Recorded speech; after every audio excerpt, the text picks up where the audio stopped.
Estamos recebendo a visita, uma visita ilustre aqui no programa Juliane Ferreira, do Ivon de Melo. O Ivon, você já era para estar aqui há algum tempo, mas agora ele veio aqui, gente, para trazer uma novidade para mim e, claro, eu entrego e repasso ela para vocês. Entrevista, entre parênteses, exclusiva com Deus. É um livro, do nosso querido Ivon, que ele vai lançar daqui mais alguns dias, já está pertinho. Ivon, seja bem-vindo ao programa Juliane Ferreira, a gente já vai falar um pouquinho desse livro aqui. É sua primeira publicação? Seja bem-vindo.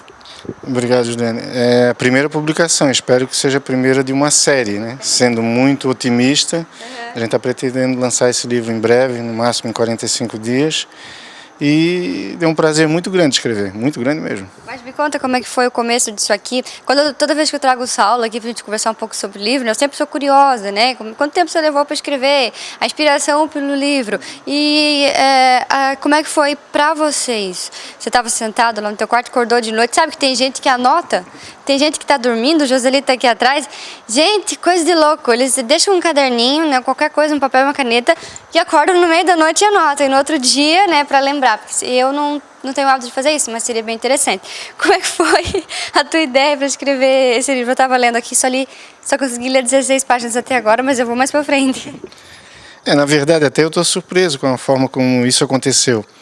Eu tinha recém parado de trabalhar na minha profissão original, estava morando na praia, mas eu sempre tive a ideia era recorrente isso, de tentar fazer alguma coisa para botar no papel, alguma coisa que eu pensava a respeito de muitas coisas, Todo mundo tem ideia a respeito de muitas coisas, mas eu tinha uma ideia específica. Eu achava que o jeito que eu me relacionava com a vida, do jeito que eu me relacionava com as religiões, etc., ou eu era muito doido, ou então eu era muito doido. Não tinha outra opção, E me ocorreu, eu disse, não, eu vou botar isso no papel, mas sabe aquela coisa assim de, qualquer hora eu faço isso, qualquer dia eu faço isso. E foi mais ou menos que nem o Jô também. Eu acordei de madrugada, dei um download, Parece que a internet ficou mais rápida naquele dia, o livro saiu pronto. Pronto. A agonia maior foi conseguir botar no papel tudo aquilo que já tinha na cabeça. Então, eu almoçava pensando no livro, voltava para o computador para escrever, tomava banho pensando no livro. E foi rápido, eu acho que em 15 dias eu escrevi o livro. Você tem que ter um foco, Ivon? Porque eu fico pensando às vezes, como é que será que deve ser escrever um livro? O começo sempre está cheio de inspiração, vou começar assim, aí mais para frente já vai estar assim. Mas chega eu penso, será que não chega uma parte que ele não pensa, ai meu Deus, ainda tem muito para terminar? Como é que está acontecendo isso para você? Como é que aconteceu isso para você? Na verdade, foi muito prazeroso, Ju. Foi o primeiro livro, como eu te disse, mas me deu tanto prazer. Eu estava tão feliz com o que eu estava fazendo, porque assim, eu não estava escrevendo um livro sobre a receita de repolho refogado. Eu estava, de uma certa forma, falando sobre mim, falando sobre o que eu penso, o que eu sinto a respeito da vida, Então, não tinha nem essa coisa de, onde é que eu parei? Não, eu sabia onde é que eu tinha parado. E eu sabia onde é que eu queria chegar. Realmente, assim, a expressão é essa, foi um download. Parece que eu botei a noite lá para carregar no torrent, alguma coisa lá, e de repente deu o sinal que, download completo. Então é hora de começar, então. Mas foi um processo simples, fluiu muito bem. E depois de 4 anos, eu leio o livro e a impressão que eu tenho é que não fui eu que escrevi. É essa a impressão. Eu sei que fui eu porque eu estava ali, eu testemunhei toda a cena, Mas até a linguagem, certas passagens que tem ali, eu fico surpreso assim, meu Deus, onde é que apareceu isso? É que a gente tem tanta coisa dentro da gente que às vezes a gente não explora, E quando aparece a oportunidade, a gente diz, não, peraí, a gente pode até ser meio burro, mas não é completamente, Então vamos usar a outra metade, que é inteligente, e vamos fazer alguma coisa, E desse jeito que aconteceu. Eu já fiquei encantada porque começa dizendo entrevista. E de fato o conteúdo do livro todo é em forma de entrevista, é alguém entrevistando. Aí quando eu comecei a ver, eu pensei, é um repórter e um entrevistado. Aí quando eu estou lendo a certa altura, não é um repórter, é bem interessante. A ideia de fazer em forma de entrevista já veio lá desde o comecinho, Ivon? Veio, porque assim, ela é mais direta daí, Até porque eu tenho algumas broncas a respeito de alguns livros, tem clássicos da literatura nacional que eu reconheço o mérito literário do autor, mas eu odeio certos livros. Por exemplo, vai ler Grandes Sertões Veredas. Maravilhoso o livro. Mas foi um parto para ler que não tem tamanho. Porque, assim, ele era geólogo, pelo que me consta, né? Aí ele começa a descrever minuciosamente as falésias do interior da Bahia. Gente, eu não sou assim, né? Admiro quem é. Mas para mim seria, se eu fosse escrever o mesmo livro, e não venderia nada com certeza, né? Seria assim, o barranco era vermelho. Não ia demorar 8 páginas para descrever as gradações, as variações, etc, etc. Eu não tenho paciência para isso. Então, a forma que eu encontrei mais direta era pergunta e resposta. Pergunta e resposta. E espero que vocês tenham a oportunidade de ver. As respostas são curtíssimas. Curtíssimas, tipo assim, não. Sabe, não tem aquela coisa assim... Bem, eu acho que... Sim. Outro dia a gente estava conversando sobre isso, né? Que tem pessoas que chegam para ti e dizem assim, eu fui e não deu certo. Outras vêm dizer assim, eu levantei de manhã, fui lá, tomei um café direitinho, aí depois peguei a chave do carro, abri a porta do carro, botei a chave lá. Cara, quando chega nessa altura do campeonato, eu já estou querendo morrer, sabe? Então, o livro tem poucas páginas, tem 75 ou 80 páginas. Se fosse um outro escritor com um outro perfil, provavelmente daria 390, 410, 550, né? Então, mas eu não tenho essa paciência, eu não tenho mesmo, eu sou muito objetivo, muito direto nas coisas. Então, acabou saindo esse pequeno livro. Eu desejo para você que venda como água, porque, gente, eu comecei a ler, é uma delícia. É tudo isso que o Ivon falou mesmo, tá? Em breve, tem data já aí para o lançamento, para quem já está curioso, onde é que as pessoas vão poder encontrar? A ideia é fazer o lançamento no dia 27 de junho, mas não depende só de mim, depende de uma série de outras coisas. O 27 de junho para mim é especial porque é aniversário do meu filho mais velho, né? E tem esse ditado infeliz que diz que para uma pessoa ser feliz ela tem que ter um filho, plantar uma árvore e escrever um livro. Tá, isso é mentira, tá, gente? Isso é mentira, isso não tem nada a ver, porque eu estou vivendo um momento muito legal da minha vida. Eu estou muito feliz com tudo que está acontecendo na minha vida pessoal, na minha vida particular. E eu não me lembro de ter plantado uma árvore. Eu acho que eu não plantei. Eu devo ter cortado algumas, né? Porque a gente vai aprendendo na vida como é que funcionam as coisas. Mas assim, não vão atrás dessa não, porque não funciona. Mas de qualquer forma, dia 27 de junho, aniversário do meu filho, eu pretendia fazer nessa data. Até porque a vida da gente seria uma coisa estranha, você focar, meu Deus, eu tenho que ter um filho, eu tenho que plantar uma árvore, eu tenho que lançar um livro. Aí você foca nisso, você acaba ficando louco e não vive, né, a tua vida como deve ser. Bom, gente, vamos falar um pouquinho do Ivon. Ele agora está numa fase muito bacana da vida dele.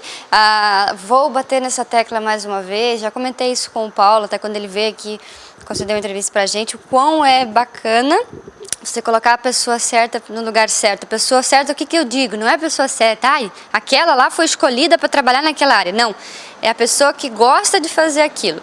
O Ivon, ele é um artista. Um artista porque, para quem aí é mais, né, do pessoal dos mais antigos, sabem que ele tocava. Ele é da noite brusquense aí, né? A galera que curtia a noite brusquense deve se lembrar do Ivon, ele tocava. E agora o Ivon, ele é diretor do Parque das Esculturas Iusitesc. Ivon, foi muito bacana pra gente ver você lá, muito prazeroso. A gente sabe que você respira a Fundação Cultural, né? Você vivia ali dentro, era ali que eu te encontrava, foi ali que eu te conheci, né? E pra você, como que está sendo? Eu vi uma foto dele assim esses dias, meu escritório. Adivinha o que é a foto que ele colocou? Uma panorâmica do Parque das Esculturas. Essa é a tua realidade, né? Esse é o teu dia a dia, né, Ivon? Olha, se eu tivesse feito um planejamento para a minha vida e tivesse pedido a Deus, já que a gente falou tanto no assunto, não seria tão bom. Porque o que eu tenho visto é que eu não sei nem pedir as coisas. Eu não sei nem do que eu preciso, na verdade, né? Isso foi uma sucessão. Esse fato acabou acontecendo, recebi o convite, até hoje eu sou grato de ter ido para o Parque das Esculturas, porque não fazia parte da minha realidade. Eu não me lembro de, quando eu era criancinha, já muito, muito tempo atrás, a minha mãe, antes de dormir, chegar para mim e dizer, era uma vez um escultor que conheceu uma escultorazinha e eles tiveram uma esculturazinha, não fazia parte da minha realidade, não faz parte da realidade da maioria das pessoas. Outras formas de arte fazem parte da realidade das pessoas, como a música. Música é uma forma de arte e todo mundo conhece, todo mundo tem uma relação com a música. Com escultura, pouquíssima gente tem, porque não faz parte do dia a dia da gente, não faz parte. A gente não acorda de manhã e fica pensando que escultura que eu vou ver hoje, né? Então foi uma oportunidade muito legal, porque assim, ó, além da gente desenvolver o entendimento a respeito da escultura, além de desenvolver o entendimento a respeito daquela arte, e aquilo fazer parte do teu dia a dia, nós temos no parque 40 esculturas. Todo santo dia, eu dou várias caminhadas no parque, todo santo dia eu descubro coisas. Todo santo dia eu descubro coisas. Isso está me enriquecendo como pessoa. Não só para dizer assim no boteco, não, olha, escuta, você está falando com um cara que... Amilcar de Castro é chapa meu, não é isso, tá? Não se trata disso. Se trata de que o que aquela arte te produz, como que aquela arte te toca e como aquela arte te faz melhorar como ser humano. Um exemplo bem emblemático disso, eu até uso muito conversando com as pessoas lá dentro do parque, eu costumo levar as pessoas próximas das esculturas e fazer a pergunta: o que tu estás vendo aqui nessa escultura? E é incrível a reação das pessoas. Porque até alguém perguntar, ela não tinha obrigação nenhuma e ela não estava se preparando para dar uma resposta. Para ela era uma pedra e ponto final. Os adultos veem as esculturas e têm uma reação. As crianças têm outra reação. E por incrível que pareça, as crianças chegam mais próximos do que o artista quis dizer do que os adultos. Porque nós adultos a gente está preocupado com um monte de coisa, né? As crianças estão preocupadas com outras, né? Então, assim, a resposta das pessoas visitando o parque, o semblante delas, quando elas saem de dentro do parque, valeu até o bronzeado que eu peguei lá, de tanto andar no sol de um lado para o outro, porque elas saem encantadas lá de dentro. Claro que de 40 esculturas, talvez elas tivessem entendido uma ou duas, né? Mas tem todo um processo, voltem novamente, conversem com a gente tenta explicar na medida do possível. É até uma brincadeira saudável que a gente faz. Tem algumas esculturas lá que não querem dizer absolutamente nada. Eu perguntei isso para um escultor, assim, o que quer dizer a tua escultura? Ele falou assim, olha o título. Aí eu olhei na placa aí embaixo, estava dizendo, sem título. Tá, mas por que está sem título? Ué, o que significa para ti é o que significa para ti? Se eu achasse que significava alguma coisa, eu botava o título. Então não tem que entender, sabe? Não tem que entender. Nem toda obra que está lá no parque tem uma mensagem, tem alguma coisa. Tem o que te causa. Tem o estranhamento, tem a curiosidade. Gostei daquela lá. Aquela lá é bonita. E é isso que importa, não é para a gente fazer um mestrado lá, todo mundo sair, doutorado no esculturismo, não se trata disso. É só um lugar para ir, ver, apreciar e voltar para casa feliz. E teu dia deve passar voando, né, Ivon? Porque a gente vê tanta gente lá, mas eu queria que tu contasse agora para os telespectadores do programa Juliane Ferreira qual é o público que visita o Parque das Esculturas, né? É só o artista, é só o brusquense, quem é o público do Parque das Esculturas? O grande público que está frequentando o parque é formado por aquelas pessoas que passavam no cartódromo e viram os primeiros simpósios, os artistas fazendo as obras, depois continuaram passando e vendo aquelas obras ali, né, sem ser maiores cuidados. Esse é o grande público do parque hoje, a maior parte. Mas mesmo assim, tem pessoas que estão indo lá para conferir a beleza do parque, porque o parque ficou belíssimo. O parque já é o maior parque de esculturas de mármore na América Latina.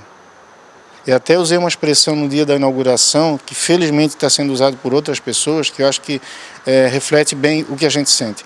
Brusque, a partir do dia 24 de abril, entrou no mapa cultural do mundo. Sabe, não é uma coisa para o pessoal de Guabiruba, de Botuverá, de Brusque. Não, é um mundo. E tem pessoas que estão visitando o parque que têm esse entendimento. Eu recebi um senhor outro dia, ele desceu do carro dele, até já contei essa história, com uma máquina fotográfica, só o objetivo que ele estava usando, provavelmente dava para pagar o meu aluguel do ano todo. Não tenho dúvidas. E ele, assim, muito sério, muito compenetrado, disse, bom dia, o senhor trabalha aqui? Sim, trabalho. Onde é que está o Francisco Brenan? Está à esquerda, assim, assim, assim. O Baku. O Amilcar, obrigado. E saiu pelo parque adentro, fotografando, parando, olhando, analisando. Então, assim, tem pessoas que têm esse entendimento e saem de lá encantadas do mesmo jeito que pessoas que não têm esse entendimento. Porque não precisa entender. Se, eu costumo dizer essa brincadeirinha, né? Se tu dá uma melancia para duas pessoas, uma entende de melancia, a outra não entende. As duas comem, as duas ficam satisfeitas. Que diferença faz quem entende e quem não entende? O importante é o resultado que isso causou, né? Claro, com certeza. Então, gente, fica aqui o convite para vocês. Eu não canso de convidar, porque quem a gente convida e vai e depois volta conversar com a gente lá pelo Facebook, dizendo que gostou, agradecendo, né, pela dica, pela indicação, porque é tudo isso que o Ivon falou e muito mais. O que é isso muito mais? É aquilo que os seus olhos vão ver, a beleza que você vai adquirindo no parque. E eu repito, tenta passar de dia e passar de noite, que vocês vão saber o que nós estamos falando. Recebemos a visita essa semana da irmã da minha sogra, né? A Rita, lá do Rio Grande do Sul. Veio muito pouco para cá. E ela veio, ela queria dar uma volta à noite. Não, a gente tem que levar ela no Parque das Esculturas. Ela ficou encantada com aquilo ali. Gente, o que é isso? Né? É de Brusque? Sim, é de Brusque, mas é do mundo todo. É de todo mundo que vem, que passa por aqui. Então não deixa de passar lá. O Ivon... Vamos contar um negócio aqui pra ele, não sei se ele tá sabendo. Ele tá sendo tão elogiado, ou até todo mundo que conversa com a gente comenta de ti, né? Gente que não sabe teu nome ainda, mas enfim, fala que a recepção tá sendo muito calorosa, né? Não é só chegar lá e entrar, eles têm alguém que indica, alguém que mostra, alguém que conversa com eles, que isso é muito importante. E esse é o Ivon, é o diretor do Parque das Esculturas, dá uma passadinha por lá. Bem como falamos hoje sobre uma entrevista exclusiva com Deus, que é uma obra do Ivon, que vai ser lançada daqui a uns dias, eu digo isso porque já está pertinho, tá bom? Vai estar aí no mercado para você procurar, procure aí os melhores lugares para localizar esse livro. O Ivon, como eu falei para você, eu quero fazer uma pergunta para ele rapidinho, porque ele não posso deixar ele passar aqui sem a gente falar sobre isso, dessa época tão especial na tua vida, que foi a época da noite, a época que você tocava. Conta um pouquinho pra gente, sente saudade dessa época, Ivon?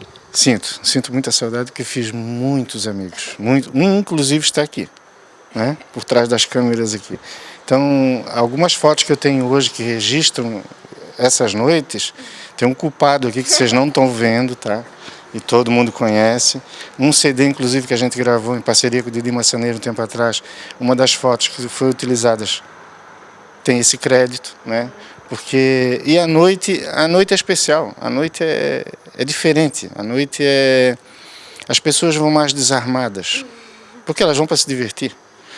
Se eu fosse músico durante o dia, eu teria morrido de fome, porque durante o dia ninguém quer isso, né? A não ser numa feijoada, num domingo, alguma coisa. Mas a noite é especial, as pessoas vão preparadas para serem felizes, é isso que elas querem. E um músico tenta fazer isso da melhor maneira possível, né? Então é um momento especial e eu gostava muito da noite, muito. Eu tenho certeza que o Joselito assina isso também, porque ele também foram 13 anos aí na noite, né, fotografando pessoas como o Ivon. Tem o Fábio da Rádio Diplomata que tocava também, enfim, uma galera aí tocava no Olivia Cuca. Eu não canso de falar que eu sinto a saudade da Olivia Cuca, gente, porque foi ali que tudo começou. Ali foi a minha chegada em Brusque, né? Ai, foi tão bom. E eu queria dizer para vocês que a nossa entrevista está chegando ao fim. A minha acaba aqui, mas tá com Deus, vai estar daqui uns dias para vocês. Ivon, obrigado pela tua entrevista, por ter vindo contar um pouquinho aqui da história desse livro, um pouquinho da tua história também e da sua vida a partir de agora no Parque das Esculturas. Desejo muito sucesso para você, tu é um cara muito especial, a gente gosta muito de você, esse vozão especial na vida aí do teu netinho, tá bom? Obrigado. E a Ju fez a entrevista com Deus, tá? Continua com a gente. Vovô.